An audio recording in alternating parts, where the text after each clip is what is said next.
Hello students, good morning to all of you. Myself Mrs. Anupama Das want to invite all of you in my new YouTube channel that is Prerana YT. Students, in the earlier class we had come across one of the most important area of study of political science that comes under the 5th semester system, that is classical political philosophy. Classical political philosophy, as I have said you earlier, एक बहुत broad area of study है और जहाँ हम different period of time में different classes में हम analysis करेंगे, डिस्कशन करेंगे the different ideas thought of different political thinkers. तो लास्ट क्लास में हम डिस्कशन कर रहे थे एक ऐसे पॉलिटिकल थिंकर के बारे में जिनका नाम और पहचान, उनका name, recognition and fame western political thought और क्लासिकल पॉलिटिकल फिलॉसफी के लिए एक बहुत बड़ा माइलस्टोन है।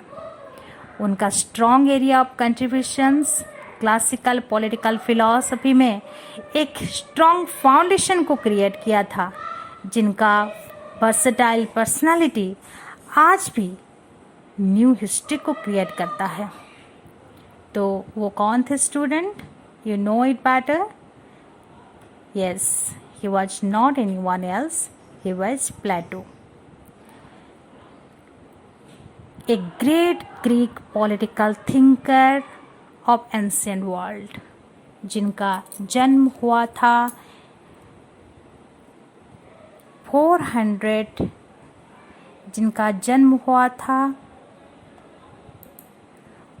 427 BC में और उनका निधन हुआ था 347 BC में। बहुत ही लॉन्ग लाइफ था उनका, 81 ईयर्स की। वो एक रॉयल फैमिली को बिलोंग करते थे और उनका लाइफ टाइम कंट्रीब्यूशंस में Republic, statement and the laws were the most outstanding creations were there. So Plato एक वर्सेटाइल पर्सनालिटी थे। As a great idealist, renowned reformer, revolutionist, famous mathematician, romantist and most importantly above all a true systematic scientific political thinker whose contributions we can't define in words. प्लेटो एक बहुत बड़े प्रतिभाशाली व्यक्तित्व थे जिनका बस एक ही पहचान नहीं था। पॉलिटिक्स के लिए उनका अवदान सीमित नहीं था, rather in different field, starting from reforms, revolutions, mathematics, in each and every field he was outstanding one. So many political thinkers उनको यूटोपियन पॉलिटिकल थिंकर्स मानते हैं, उनको क्रिटिसाइज करते हैं। उसका वजह क्या है? इतना सारा कंट्रीब्यूशंस है उनका, इतना strong ground of multidimensional personality है, very systematic and scientific political thinker माने जाते हैं प्लेटो। तब भी उनको यूटोपियन पॉलिटिकल थिंकर कहा जाता है और क्रिटिसाइज किया जाता है। उसका रीज़न क्या है? Student, do you know the meaning of the term utopian? Utopian means it's a word which suggests a thing that never possible in near future. एक ऐसा थिंग को इंडिकेट करता है जो कि भविष्य में नहीं हो सकता, संभव नहीं हो सकता, उसको हम प्रैक्टिकल नहीं कर सकते, उसको हम रियल नहीं कर सकते। प्लेटो का थॉट, प्लेटो का आइडियाज़ को यूटोपियन माना जाता है क्योंकि उनका जो आइडियाज़ और थॉट देश की शासन के लिए था, एडमिनिस्ट्रेटर के लिए था, पीपल के लिए था। एक्चुअली वो प्रैक्टिकेबल नहीं था, उसको हम प्रैक्टिकली पॉसिबल कर नहीं सकते। आगे जाकर हम देखेंगे प्लेटो का आइडियल स्टेट एक मॉडल स्टेट है, पर उसको हम प्रैक्टिकल नहीं कर सकते हैं। क्योंकि बहुत सारे रीजन्स है and because of all these reasons हम आगे जाकर पढ़ेंगे सब कुछ, और इस सब कुछ रीजन्स की वजह से ही उनको एक यूटोपियन थिंकर कहा जाता है।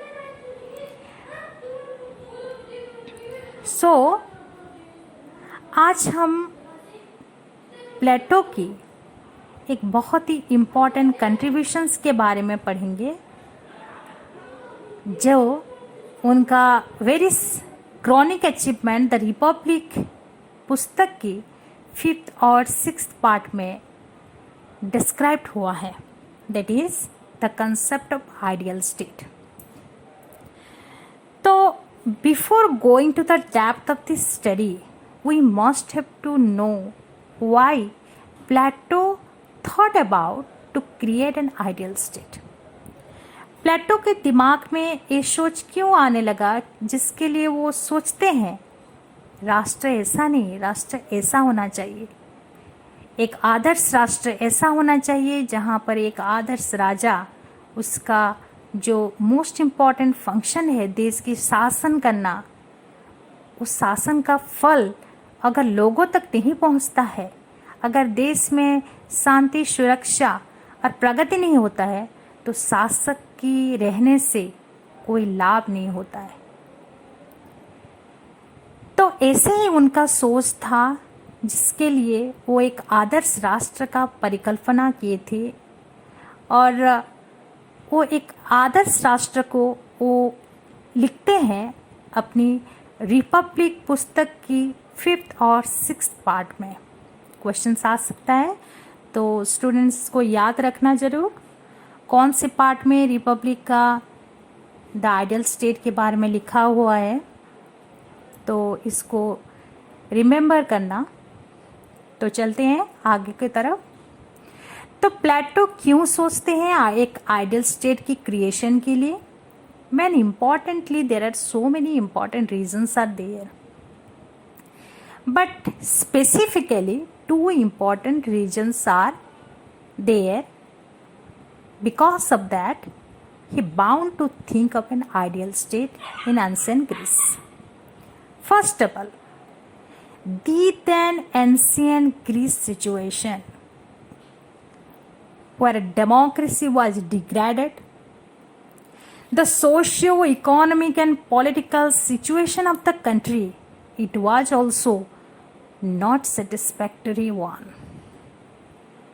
The degradation of democracy, the social, economic, political condition of the Greece, it was very much worst.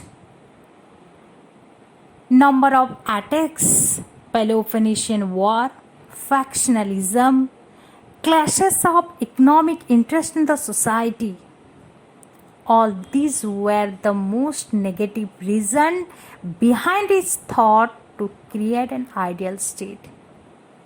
उनका जो समय था बहुत ही बुरा था। एथेंस का जो गणतंत्र था वो बिल्कुल भी डेवलप नहीं था, बिल्कुल भी एक्सपेक्ट डेवलपमेंट लोगों को प्रोवाइड नहीं करता था। जो राजा थे अपने आप के लिए सोचते थे, पीपल के लिए उनकी कोई भी चिंता नहीं थी। पहले क्लास में मैं बता चुकी हूँ, पेलोपोनेशियन वॉर हुआ था और उसमें एथेंस का फॉल हो गया था। Number of problems created after that. So all these reasons Plato की माइंड को बहुत ही ज़्यादा स्ट्राइक किए थे और वो सोचते हैं राजा और शासन ऐसा नहीं होना चाहिए था। राजा और शासन एक जैसे कि 2 sides of the same coin है और राजा की रिस्पॉन्सिबिलिटी ये होना चाहिए कि जहाँ पर प्रजा की हर किसी का हर प्रकार की मंगल होना चाहिए, हर कोई का डेवलपमेंट होना चाहिए, पर ये नहीं हो रहा है। तो कैसे होगा? अगर एक राष्ट्र में हम एक ऐसे ही व्यक्ति को राजा बनाते हैं जो हर वक्त ये सोचता है कि देश मेरा है और जनता मेरी है, उस टाइप का राज्य एक आदर्श राज्य होगा और उस टाइप के शासक एक आदर्श शासक होगा। तो इनके दिमाग में ये बहुत ही ज़्यादा प्रभाव हुआ था। और स्पेशली जब वो सोक्रेटिस के कांटेक्ट में आए थे, उनका 2 इम्पॉर्टेंट डॉक्ट्रिन्स उन पर भी प्रभाव डाले थे। पहले क्लास में हम डिस्कशन कर चुके हैं इसको भी। तो ये 2 इम्पॉर्टेंट डॉक्ट्रिन्स थे, the ideal is real and virtue is knowledge. जिनके अंदर वर्च्यूस है, आइडिया ऑफ गुडनेस है, वही देश को अच्छी तरह से संभाल सकते हैं, देश की एडमिनिस्ट्रेशन की व्हील को चला सकते हैं और देश की शासन व्यवस्था को वो परिपक्व बना सकते हैं, जिसका फ्रूट्स ऑफ डेवलपमेंट लोगों तक पहुंच सकता है। देश में शांति, अमन, चैन और डेवलपमेंट का न्यू सेक्टर क्रिएट हो सकता है। तो ये था मेन इम्पॉर्टेंट रीजंस जिसके लिए प्लेटो अपने एक आदर्श राष्ट्र का परिकल्पना करते हैं। वहाँ पर हम देखते हैं प्लेटो की जो आदर्श राष्ट्र है, वहाँ एक स्वतंत्र स्थान देते हैं वो रूल ऑफ फिलॉसफी को। तो रूल ऑफ फिलॉसफी क्या है? रूल ऑफ फिलॉसफी में वो 4 इम्पॉर्टेंट पॉइंट्स को डिस्कशन किए हैं। First, in his exposition of philosophy, Plato believed faithfully in the 2 important doctrines of Socrates, that is, ideal is real and virtue is knowledge। क्योंकि ultimate idea of good जो virtue है, Plato said the real virtue was only the ultimate idea of good and the real knowledge was only the perception of this idea। That means ultimate idea of good क्या है? ultimate idea of good real virtue है। और real knowledge हम तभी पा सकते हैं जब हमारे पास रियल वर्च्यू होगा, रियल आइडिया ऑफ गुडनेस होगा। दैट मीन्स हम अपने के बारे में नहीं सोचेंगे, हम दूसरों के बारे में सोचेंगे, तभी जाकर देश की प्रगति हो सकेगी। और जिनके अंदर वही वर्च्यू है, जहाँ पर सेल्फ कंसंट्रेशन नहीं है, कंसंट्रेशन फॉर अदर्स है, वही आगे जाकर देश की शासन व्यवस्था को अच्छी तरह से संभाल सकेंगे। Secondly, Plato in his second argument said, good in its true sense could be known only one that had attained this absolute and abstract knowledge। प्लेटो उनका सेकेंड आर्ग्यूमेंट में बोलते हैं, गुड मतलब क्या? गुड मतलब एब्सोल्यूट नॉलेज है, abstract knowledge है। Absolute मतलब कंप्लीट नॉलेज है, जिनके अंदर कंप्लीट नॉलेज होता है, जिनके अंदर अब्स्ट्रैक्ट नॉलेज, अब्स्ट्रैक्ट मतलब सार नॉलेज, सार मतलब क्या? सब्सटेंस। जो अक्षय नॉलेज, अक्षत, जो हम बोलते हैं सारांश, वही नॉलेज है, वो अल्टीमेट गुड को रियलाइज कर सकता है देश की एडमिनिस्ट्रेशन का। Thirdly, in his third argument Plato said, तो this ultimate idea of goodness किसके पास होगा? जो वाइज होंगे। And this wise philosopher they can able to attain the life of virtue. Life of virtue means ultimate goodness. Ultimate goodness means peace, prosperity, development, where there will be no any kind of evils in the society। समाज में कोई भी evils नहीं होगा, कोई भी injustice नहीं होगा किसी के लिए, हर कोई पीस, स्टेबल लाइफ को एंजॉय करेगा, डेवलपमेंट को पा सकेगा। In his fourth argument, Plato said, when an all-wise philosopher will be the king or the philosopher ruler, then only we can able to exist an ideal state। जब idea of goodness को हम identify कर पाएंगे, जब हम idea of goodness को हम एक वाइज रूलर के माध्यम से हम प्रोवाइड कर पाएंगे अच्छे शासन व्यवस्था को, तभी जाकर एक आदर्श राष्ट्र क्रिएट हो पाएगा।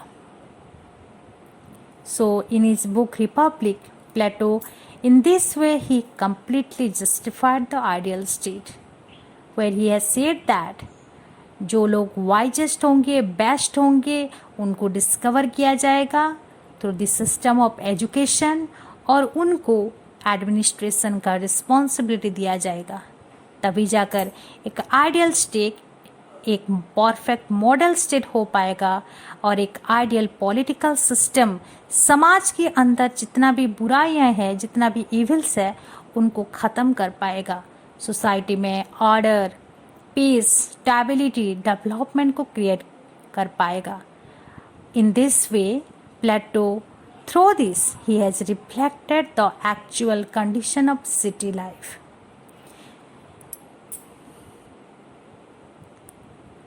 So through this analysis of Plato's ideal state, we can able to find the application of a psychological approach with the support of a logical approach, where he has provided two important things: the three-class polity and number two, specialization of function. Three-class polity and specialization of functions means what? प्लेटो जब वो सोचते हैं कि एक आदर्श राष्ट्र होगा, वहाँ पर एक आदर्श राजा होगा। आदर्श राजा कौन होगा? एक आदर्श शासक कौन होगा? जिसके अंदर आइडिया ऑफ गुडनेस है, जिसके अंदर नॉलेज है, जिसके अंदर वर्च्यू है, जिसके अंदर देश की जनता के लिए सोच और विचार है, वही एक आदर्श राजा हो सकेगा। तो हम कैसे जान पाएंगे कि एक आदर्श राजा कौन है और कौन हो पाएगा? इसके लिए प्लेटो ह्यूमन पर्सनालिटी को 3 इम्पॉर्टेंट एलिमेंट्स में कैटेगराइज करते हैं, 3 इम्पॉर्टेंट एलिमेंट्स में क्लासिफाई करते हैं। फर्स्ट रीज़न, नंबर 2 स्पिरिट और कॉरेज एंड नंबर 3 एपिटाइट। यहाँ हम 3 इम्पॉर्टेंट इंस्टिंक्ट को देखते हैं एक मनुष्य के अंदर, और जिनके अंदर रीज़न क्वालिटी ज़्यादा फ्री डोमिनेटेड है, उनको हम आदर्श शासक और द फिलॉसफर गार्डियन, जिनका मेन इम्पॉर्टेंट रिस्पॉन्सिबिलिटी रहेगा देश की शासन व्यवस्था में, तो उनको प्लेटो मैन ऑफ गोल्ड बोलते हैं। सेकंड जो कैटेगराइजेशन है, जिनके अंदर स्पिरिट प्रीडोमिनेटेड है, प्लेटो उनको मैन ऑफ सिल्वर कहते हैं और उनका दायित्व होगा, रिस्पॉन्सिबिलिटी रहेगा देश को सुरक्षा करने का। तो यहाँ हम सोल्जर क्लास और फाइटर क्लास को पाते हैं। In the third class where we find the third instinct, that is the appetite, it is predominated one. Here we find the men of copper.